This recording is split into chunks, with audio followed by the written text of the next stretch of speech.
ہم نا جو بچوں کو سبق دے رہے ہیں وہ محدود زندگی کا دے رہے ہیں۔ ہم مسلمان ہیں، ہمیں ہمارے دین نے کہا ہے کہ زندگی 60-70 سال کی نہیں، اس کے بعد بھی ایک زندگی ہے جو ہمیشہ رہنے والی ہے، ختم نہ ہونے والی ہے۔ ہم نے بچوں کو جتنے اسباق پڑھائے ہیں وہ دنیاوی زندگی کے لیے، روزی روٹی کے لیے، کاروبار کے لیے، شادی نکاح کے لیے، لیکن ہمیں ہمارے دین نے کہا ہے کہ انہیں وہ سبق بھی دو جو قبر میں بھی انہیں کامیاب کرے۔ قُوْ أَنفُسَكُمْ وَأَهْلِيكُمْ نَارًا، خود بھی دوزخ کی آگ سے بچو گے اور اپنے بچوں کو بھی بچاؤ گے، یہ اہتمام کرو۔ تو وہ خاص خوبصورتی جو ہمارے دین نے کہا ہے کہ ان کی اخروی زندگی میں ان کے کام آئے۔ دیکھیں نا، نبی پاک صلی اللہ تعالیٰ علیہ وسلم نے 3 چیزیں ہمارے ذمے لگائیں، فرمایا اپنی اولاد کو سکھاؤ۔ یہ باپ کے ذمے لگائی ہیں حضور نے چیزیں، ماں کے ذمے لگائی ہیں، فرمایا یہ اپنی اولاد کو سکھاؤ 3 چیزیں۔ یا رسول اللہ صلی اللہ علیہ وسلم کون کون سی؟ فرمایا ایک تو اپنی اولاد کو اپنے نبی کی محبت سکھاؤ۔ اس کا مطلب ہے ابا کو نعت پڑھنی چاہیے نا، اس کا مطلب ہے اماں کو نعت آنی چاہیے نا، اس کا مطلب ہے حضور کے قصیدے یاد ہونے چاہیے نا، اس کا مطلب ہے نا کبھی بازو تھام کے باپ کہے نا پتر چل آج فلان جگہ تجھے لے جاؤ، وہاں مدینے والے کی باتیں ہوں گی۔ اس کا مطلب ہے کہ اسے باپ کو ان سارے رستوں کا تعین تو بیٹے کا بازو تھام کے اسے کتنی جگہوں پہ لے گیا ہے، چل ایک دن یوں بھی کر، تھام اس کا بازو اور اسے حضور کے مدینے بھی لے جا، کر محبوب کے سامنے کھڑا۔ فرمایا اپنے بچوں کو اپنے نبی کی محبت سکھاؤ، اور فرمایا دوسرے کام یہ کرو کہ اپنے بچوں کو اپنے نبی کی اولاد کی محبت سکھاؤ۔ سکھائی حضرت عمر نے جناب عبداللہ کو، عبداللہ ابن عمر کو محبت، تو پھر انہوں نے محبت کی، اپنی اولاد کو اپنے نبی کریم کی اولاد کی، اہل بیت کی محبت سکھاؤ۔ اور تیسرا حضور نے ذمہ لگایا کہ اپنے بچوں کو قرآن پاک کی تلاوت سکھاؤ۔ یہ ماں باپ سکھائیں، پہلے خود سیکھیں پھر اپنے بچوں کو سکھائیں، انہیں کہ پتر آ بیٹھ میرے پاس بیٹھ کے قرآن شریف پڑھ، میں تجھے پڑھاتا ہوں۔ تلاوت کلام مجید تو ہر مسلمان کے لیے صحیح تلفظ سے سیکھنا ضروری ہے، تو پہلے سیکھیں پھر سکھائیں۔ تو ان کی اخلاقی تربیت، روحانی تربیت، 2 انسان کی تربیت کے مزاج ہوتے ہیں، ایک اس کی ظاہری تربیت ہوتی ہے، ایک اس کی باطنی تربیت ہوتی ہے۔ اس کے ظاہر کا بھی خیال کریں۔ نبی پاک علیہ السلام کے سامنے ایک بچہ کھانا کھا رہا تھا تو جہاں سے مرضی کھا رہا تھا، تو اللہ کے پیارے رسول صلی اللہ تعالیٰ علیہ وسلم نے فرمایا سیدھے ہاتھ سے کھاؤ اور اپنی سائیڈ سے کھاؤ، اللہ تمہیں برکت عطا کرے گا۔ بچوں کو اخلاق کا، آداب کا طریقہ بھی بتایا جائے، اس کی ظاہری باطنی تربیت پر توجہ دیں۔ حضرت عمر بن عبدالعزیز رحمۃ اللہ علیہ کے والد مصر میں ہوتے تھے، اور جناب عمر بن عبدالعزیز حضرت صالح بن کسان رحمۃ اللہ علیہ ایک محدث تھے، ان کے پاس مدینہ طیبہ میں تعلیم حاصل کرتے تھے۔ تو آپ نے اپنے استاد صاحب کے پیچھے عصر کی نماز پڑھی، تو 1 رکعت آپ کی لیٹ تھی، اٹھ کے آپ نے نماز پوری کی، تو حضرت صالح بن کسان محدث تھے، عالم تھے، حدیث پاک کو جاننے والے، وہ حضرت عمر بن عبدالعزیز سے کہہ رہے ہیں بچپن ہے اور والد مصر میں۔ انہوں نے پوچھا بیٹا کہاں تھے؟ نماز میں 1 رکعت میں نے دیکھا کہ آپ نے دیر سے نماز پڑھی ہے۔ تو عرض کرنے لگے میں نا حضور کنگھی کر رہا تھا۔ بعض بچے آئینے کے سامنے کھڑے رہتے ہیں، پھر بڑی بڑی دیر ہی کھڑے رہتے ہیں، کنگھی کر رہا تھا تو ذرا دیر ہو گئی۔ حضرت صالح بن کسان رحمۃ اللہ علیہ نے ان کے والد کو مصر میں خط لکھا، فرمانے لگے جوانی بھی ہے، موقع بھی ہے، فرصت بھی ہے، اور ابھی بھی آپ کا بیٹا جماعت سے نماز نہیں پڑھتا۔ مصر میں خط گیا، آج جب میں نے پوچھا ہے تو اس نے کہا میں کنگھی کر رہا تھا۔ اتنے معمولی سے کام کے لیے اس نے تکبیر اولیٰ چھوڑ دی۔ اب وہاں مصر میں بیٹھے والد نے یہ نہیں کہا کہ مولوی صاحب آہستہ آہستہ ٹھیک ہو جائے گا، آپ کو کیا ہو گیا ہے، کوئی بات ہے کرنے والی؟ انہوں نے وہاں سے گھوڑے پہ بندہ دوڑایا، بندہ مدینہ طیبہ آیا، اس نے کہا جاتے ہی عمر بن عبدالعزیز کو لے جانا حجام کے پاس اور اس کے سارے بال اتروا دینا، اور اسے کہنا پتر جن بالوں کی وجہ سے نماز رہ جائے ان بالوں کو سر پہ نہیں رہنا چاہیے، تیری جماعت کی رکعت رہ گئی پتر، اتنا بڑا کام، اللہ کے حضور حاضری کا موقع تھا۔ پھر اس کا ریزلٹ کیا نکلا؟ حضرت عمر بن عبدالعزیز بادشاہ بنے، 39 سال عمر میں انہوں نے پوری امت کو خیر سے بھر دیا۔ حشام بن عبد الملک کے بھی 11 بیٹے تھے، جناب عمر بن عبدالعزیز کے بھی 11 بیٹے تھے، حشام جب دنیا سے گیا تو ہر بیٹے کو 10 لاکھ دینار آئے، اور جناب عمر بن عبدالعزیز جب دنیا سے گئے تو 11 بیٹے تھے اور 6 دینار تھے، اور جاتی دفعہ کہنے لگے پتر اپنے باپ پہ شکوہ نہ کرنا، تمہارا باپ بزدل تھا، 2 رستے تھے، یا تو میں اپنے لیے جہنم کٹھی کرتا اور تمہارے لیے جائیداد بناتا، لیکن میں بزدل تھا، دوزخ سے ڈر گیا، میں جائیداد نہیں بنا سکا، اپنے باپ کو معاف کر دینا۔ تو بچے کہنے لگے ابا جی ہم جس گلی سے گزرتے ہیں لوگ اٹھ کے کھڑے ہو جاتے ہیں کہ نیک باپ کی اولاد جا رہی ہے، اچھے باپ کے بچے جا رہے ہیں، ہمیں کوئی ضرورت نہیں جائیدادوں کی۔ وہ شخص جو یہ بیان کرتا ہے نا کہ 6 دینار چھوڑ گئے تھے، وہ کچھ کفن دفن پہ لگ گئے، کچھ اور کسی کام لگ گئے، 6 دینار کل بچے بچوں کے پاس، 11 بیٹوں کے پاس، لیکن وہ شخص کہتا ہے وہ جو 10 لاکھ دینار حشام بن عبد الملک کے بچوں کو آئے تھے، وہ مسجدوں کے سامنے بھیک مانگا کرتے تھے، کیونکہ جب بچوں کو بنا اس طرح کا دیا گیا کہ کھانے میں پینے میں موج میں اڑا دیا مال، اور یہ جو 6 دینار 11 بیٹوں کو دے کے گیا، رب نے اتنی برکت دی کہ ایک ایک بیٹا ایک وقت میں 100 گھوڑے مال کے بھرے ہوئے رب کے رستے میں خیرات فرمایا کرتے تھے۔ اصل دولت اولاد ہے، اصل دولت اس کا اخلاق ہے، اصل دولت اولاد کی اخلاقی تربیت ہے۔ ایسا نہ ہو کہ مال کمانے کے چکر میں اصل دولت سے ہاتھ دھو بیٹھے، ایسا نہ ہو کہ بینک پیسوں سے بھر جائے اور ہماری اولاد ہاتھوں سے نکل جائے۔ کائنات میں سب سے مصروف زندگی رسول کریم کی ہے، پر حضور تو انہیں کندھوں پر بھی بٹھایا کرتے تھے، نماز میں بھی بچے ساتھ آ جاتے تھے اپنی، اور پھر بچوں کو احساس دلائیں کہ سب انسان برابر ہیں، انہیں تقوی کا درس دیں۔ آپ نے ناراض نہیں ہونا، امیروں کے بچوں کو یہ سبق دیا جاتا ہے کہ تہاڈا سٹیٹس نہیں ہو تسی فلانے نال کھیڈن ڈیس ہو۔ حضرت عمر کے زمانے میں ایک گورنر کے بیٹے نے ایک غریب کے بیٹے کو مارا تھا، تو حضرت عمر نے گورنر صاحب کو معزول کر کے اونٹ چرانے پہ لگا دیا۔ لوگوں نے کہا ابے کا کیا قصور ہے؟ فرمانے لگے اس کا بھی تو قصور ہے نا، اسی نے تو اسے بتایا کہ تو گورنر کا پتر ہے، اگر وہ بتاتا کہ بیٹا قانون سب کے لیے ایک جیسا ہے تو یہ کام نہ ہوتا۔ چھوڑ دو، کمی اور چودھری کی تقسیم، تمہاری اولادیں بچ جائیں گی۔ چھوڑ دو امیر اور غریب کا فرق، بچے متقی اور پرہیزگار ہو جائیں گے۔ چھوڑ دو یہ سٹیٹس کا دھندا، تمہاری اولاد کے دل سے کبر اور تکبر نکل جائے گا۔ محبوب نے یہ فرق مٹا کے ہمیں بتایا ہے کہ اخلاق حسن ہے، کردار معیار ہے۔ تمہارے اندر اگر تقوی کی دولت آتی ہے تو یہ اصل اعزاز ہے۔ خوش قسمت ہے وہ باپ جس کو کوئی آ کے کہے کہ تیرے بیٹے کو نماز پڑھتے دیکھا ہے۔ اسلام تربیت اولاد کے حوالے سے ہماری جو رہنمائی کرتا ہے تو وہ ساری باتیں اس میں شامل ہیں۔ بچوں کو آپ رزق حلال کمانے کی تلقین 100% کریں گے، انہیں اس فن سے ضرور آگاہ کریں کہ وہ کبھی کسی کے دستے نگر نہ رہیں، کہیں انہیں ہاتھ نہ پھیلانا پڑے، لیکن ان کی روحانی، اخلاقی، مذہبی تربیت یہ بھی اللہ تعالیٰ نے ماں باپ کے ذمے لگائی۔ یا ایھا الذین آمنوا قوا انفسکم واہلیکم نارا، اے ایمان والو خود بھی دوزخ سے بچو اور اپنے گھر والوں کو بھی دوزخ کی آگ سے بچاؤ۔ ایسے اسباب اپنے بچوں کو سکھاؤ کہ کہیں وہ جہنم کے راستے پر نہ پڑ جائیں۔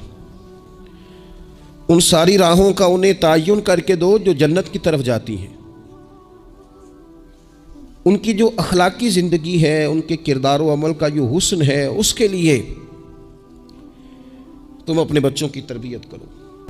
تو یاد رکھیے گا، تقریریں گھر سے باہر چلتی ہیں، گھر کے اندر عمل چلتا ہے۔ بچوں کی دینی اور روحانی تربیت کرنے کے لیے سب سے پہلے ماں باپ کو دینی اور روحانی زندگی گزارنی پڑے گی۔ بچے جس طرح باپ کو وقت پر ڈیوٹی پہ جاتا ہوا دیکھتے ہیں، انہیں اپنے باپ کو وقت پر اٹھ کے نماز پڑھتا بھی دیکھنا پڑے گا۔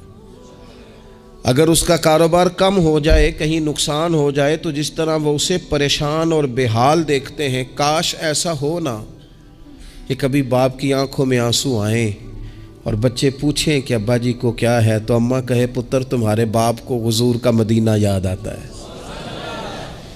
یہ چیزیں روحانی زندگی جب ہم گزاریں گے تو بڑی جلدی ہمارے بچوں کے اندر یہ چیزیں پیدا ہوں گی۔ میرے پاس لوگ بچے داخل کرانے آتے ہیں تو ایک جملہ وہ اکثر بولتے ہیں، وہ کہتے ہیں جی میں بچہ داخل کرانا چاہتا ہوں تاکہ میری بخشش کا ذریعہ بن جائے۔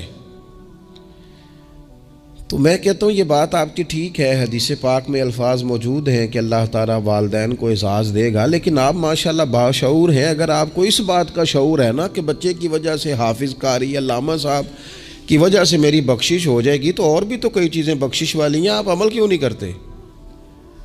ان پر آپ توجہ کیوں نہیں دیتے؟ اس طرف بھی تو آپ غور فرمائیں۔ آپ کسی اور کے ذریعے سے جو بخشش چاہتے ہیں تو کوئی ایسا کام کرے نا کہ ہم رب سے دعا کریں تو اللہ ہماری وجہ سے کسی اور پر بھی فضل فرما دے۔ لیکن ہم اپنے آپ کو تبدیل نہیں کرنا چاہتے، اپنے اندر تبدیلی نہیں لانا چاہتے۔ ہم کوئی سویرے اٹھ کے کچھ مصلح کو، عبادت کو، اللہ کو ٹائم نہیں دینا چاہتے۔ ہم گھر میں سچ نہیں بولنا چاہتے۔ کیا ہمارے بچوں کو خبر نہیں ہے کہ ہم موبائل پہ کیا دیکھتے ہیں؟ کیا بچوں سے یہ بات چھپی ہوئی ہے کہ گھر کے اندر جو مال آتا ہے وہ کس طرح کا ہے؟ کیا ہمارے بچے نہیں دیکھتے کہ ہمارے باپ کا رویہ ہماری ماں کے ساتھ کس طرح کا ہے؟ کیا وہ چیزیں بنظر غائب غور سے ملاحظہ نہیں کرتے کہ ہماری اماں کا رویہ اپنے میکے کے حق میں کیا ہوتا ہے اور باپ کے والدین کے حق میں کیا ہوتا ہے؟ وہ ساری چیزیں جو ہمارے گھر میں ہو رہی ہوتی ہیں وہ بغیر ہمارے بتائے بچے اسے سبق لے رہے ہوتے ہیں۔ اس رستے کے وہ مسافر ہوتے ہیں جس رستے پر میرے گھر والے چل رہے ہوتے ہیں۔ ایک دوسری بات بھی آپ کو عرض کرتا ہوں، میں کھانا کھا رہا تھا، گھر کے اندر بیٹھا تھا، تو میری گھر والی مجھ سے کہنے لگی کہ باہر بچہ بڑا بلک بلک کے رو رہا ہے مدرسے کا۔ میں نے کہا جلدی سے بلاؤ۔ وہ بچہ اندر آیا تو وہ کانپ رہا تھا اور اس کی حالت اس طرح کی تھی کہ شاید تھوڑی دیر میں گر جائے۔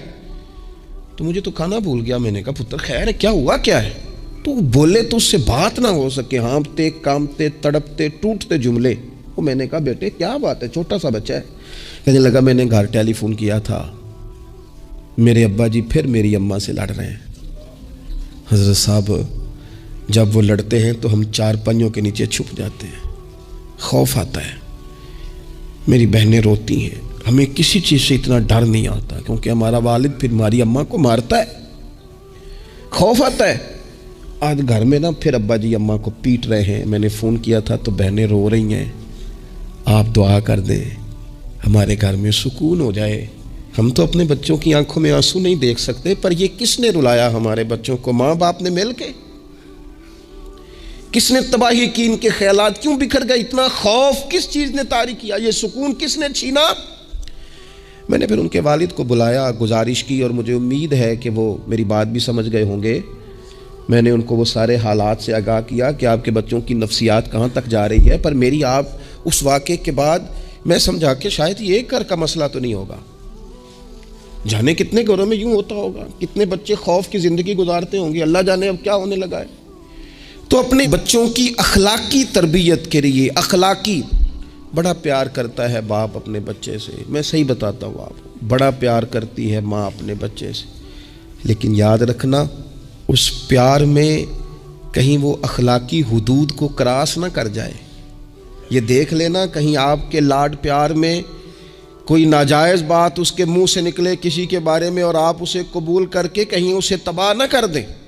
باپ میں نے دیکھا ہے یہ کام کرتے ہیں کہ بچے نے اگر کبھی کوئی تحفہ مانگ لیا ہے اور موقع آ گیا ہے تحفہ دینے کا تو باپ اوور ٹائم بھی لگاتا ہے۔ والد کہتا ہے اپنی فیکٹری کے مالک سے کہ میں تھوڑے تھوڑے کٹوا دوں گا، پر مجھے بچوں کے لیے گفٹ خریدنا ہے، ان کے کپڑے بنوانے ہیں، بڑی جان جوکھوں میں ڈالتا ہے، اور وہ کہتا ہے کہ میں اپنے بچوں کو مایوس نہیں دیکھنا چاہتا، میں اعلیٰ سے اعلیٰ چیز بھی لاؤں گا۔ پر آپ کو پتہ ہے اللہ کے پیارے رسول علیہ السلام نے فرمایا کسی باپ کا اپنے بیٹے کے لیے، اپنی بیٹی کے لیے سب سے بہترین تحفہ یہ ہے کہ وہ اپنے بچوں کو اچھا ادب سکھا دے۔ یہ سونا تحفہ دیا ہے باپ نے کہ اس بچے کو اس نے اچھی تربیت سے روشناس کرا۔ یہ خوبصورت تحفہ سونا ایک کمال کر دی والد نے کہ اس نے اپنے بچے کے آداب زندگی میں ایک اچھے ادب کا اضافہ کیا۔ ہمارے صوفیاء نے لکھا ہے جب بچے پہ غصہ آئے تب اسے سزا نہیں دینی، ایک دن بعد سزا دو یا کچھ گھنٹوں کے بعد، اس لیے کہ غصے میں جو سزائیں دی جاتی ہیں وہ حد سے کراس کر جاتی ہیں۔ بچوں کو مناسب انداز میں سزا دینا بھی شریعت میں موجود ہے۔ سب سے زیادہ حضور پیار کرتے ہیں امت سے، لیکن نبی پاک صلی اللہ تعالی علیہ وسلم نے فرمایا 7 سال کے بچے کو نماز کا کہو اور 10 سال کا نہ پڑھے تو سزا دو، اسے مناسب حد تک تنبیہ کرو، سزا دے کے بھی پڑھاؤ، چونکہ عمر ایسی ہوتی ہے آپ کو فصل کو پانی بھی دینا پڑتا ہے اور جڑی بوٹی کو کاٹنا بھی پڑتا ہے۔ اب کو بندہ کہ نہیں میں بڑے مہربان طبیعت کا مالک ہوں جی میں جڑی بوٹی کیسے کاٹوں، تو بھئی جڑی بوٹی کو کاٹنا بھی فصل سے پیار ہی ہے، اس پر بھی توجہ ہونا چاہیے۔ ایک مناسب مقدار میں آپ کسی چیز کو بھی رکھیں، افراط اور تفریط سے پاک، بچے کو مناسب حد تک آپ تنبیہ کریں، اس کی ظاہری باطنی تربیت پر توجہ دیں۔ صوفیاء فرماتے ہیں کہ تم اگر چاہتے ہو نا کہ انسان جرم نہ کرے، خطا نہ کرے، لوگوں کو تنگ نہ کرے، تو اسے سوسائٹی کے اندر بھیجنے سے پہلے اس کے دل میں اللہ کا خوف پیدا کر دو۔ اگر اس کے دل میں تم خدا کا خوف پیدا کر دو گے پھر تم اسے جہاں بھی چھوڑ دو گے وہ کوئی نقصان نہیں کرے گا، لیکن اگر خوف خدا نہیں نہ ہوگا، اگر اللہ کا ڈر نہیں ہوگا، پھر وہ لوگ دیکھتے ہیں کہ لوگوں کو کیسے مطمئن کیا جائے، لوگوں کی آنکھوں میں دھول کیسے جھونکی جائے، وقتی طور پر ایسے پروگرام بنا لیے جائیں جن سے لوگ مطمئن ہو جائیں، تھوڑا سا لوگوں کو موٹیویٹ کر دیا، لیکن فی نفس سے ہی بندہ نیک کب ہوتا ہے؟ میرا رب فرماتے ہیں ان الذین یخشون ربہم بالغیب، وہ لوگ جو اپنے رب سے ڈرتے ہیں پر بن دیکھے ہی ڈرتے ہیں۔ ان الذین یخشون ربہم بالغیب لہم مغفرۃ واجر کبیر، قربان جائیں۔ فرمایا بے شک وہ لوگ جو اپنے رب سے بغیر دیکھے ڈرتے ہیں اللہ تعالیٰ نے ان کے لیے بخشش بھی رکھی ہے اور بہت بڑا اجر تیار کیا ہوا ہے، بغیر دیکھے۔ یہ جب بندے کو چیز نصیب ہوتی ہے نا کہ وہ اللہ تعالیٰ سے ڈرتا ہے، پھر وہ بندہ دانا ہو جاتا ہے، پھر وہ بندہ معاملہ فہم ہو جاتا ہے، وہ بندہ سمجھدار ہو جاتا ہے۔ قرآن مجید نے کہا یا ایھا الذین آمنوا ان تتقوا اللہ یجعل لکم فرقان۔ میرا دل کرتا ہے کہ امت مسلمہ اس آیت کو یاد کر لے۔ رب فرماتے ہیں اے ایمان والو اگر تم اللہ سے ڈرو گے نا تو اللہ تعالیٰ تمہیں حق اور باطل میں تمیز کرنے کی قوت عطا فرما دے گا۔ تم اپنے دل میں رب کو جواب دینے کا تصور پیدا کرو، اللہ تمہارے فیصلے درست کرا دے گا۔